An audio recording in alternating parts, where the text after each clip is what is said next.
अशा ह्या कडकडत्या थंडीमध्ये अशी ही डिंकाची वडी कोणाला बरं खायला आवडणार नाही. त्यासाठी काय करायचं, एक वाटी साजूक तुपामध्ये भरपूर सारा डिंक हा तळून घ्यायचा. आता एका बाउलमध्ये आपल्याला काजू बदाम घ्यायचे, ते सुद्धा आपल्याला तुपामध्ये हे तळून घ्यायचे. आता काजू बदाम तुम्ही ड्रायफ्रूट तुम्ही आवडीनं तुम्ही कमी जास्त घेऊ शकतात. तळलेले ड्रायफ्रूट एका प्लेटमध्ये काढून घेऊया. त्याच तुपामध्ये थोडंसं तूप वाढवायचं आणि एक वाटी गव्हाचं पीठ लालसर होईपर्यंत भाजून घ्यायचं.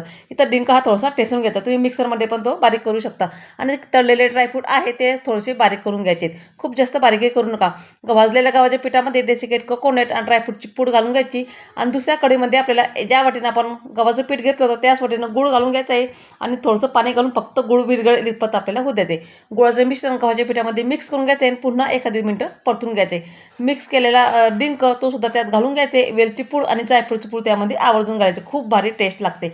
ताटाला तूप लावून घ्यायचे. लगेचच मिश्रण त्यामध्ये घालून घ्यायच्या आणि वड्या करून घ्यायच्यात. आता हे मिश्रण पूर्ण थंड झाल्यावर त्याच्या वड्या करून घ्यायच्या. बाहेर 10 ते 15 मिनिटांमध्ये ह्या चांगल्या सेट होतात. आता हवं त्या आकारामध्ये वड्या कट करून घ्यायच्या आहे. या थंडीमध्ये आवर्जून हे केल्या जाणार ही डिंकाची वडी. आता थंडीचे दिवस हे बरेच जण आता मेथीचे लाडू, डिंकाचे लाडू हे करत असतात. पण अशी ही डिंकाची वडी तुम्ही खाल्ली नसेल का, एकदा ह्या थंडीमध्ये नक्कीच करून बघा. लय भारी लागतं. एकदा करा आणि सांगा कशी झाली. तर आजचा व्हिडिओ तुम्हाला माझा कसा वाटला मला नक्कीच कमेंट करून सांगा. व्हिडिओ आवडला असेल तर एक लाईक नक्की करा. चला तर भेटूया पुढच्या अशी नवीन व्हिडिओमध्ये. तोपर्यंत बाय बाय.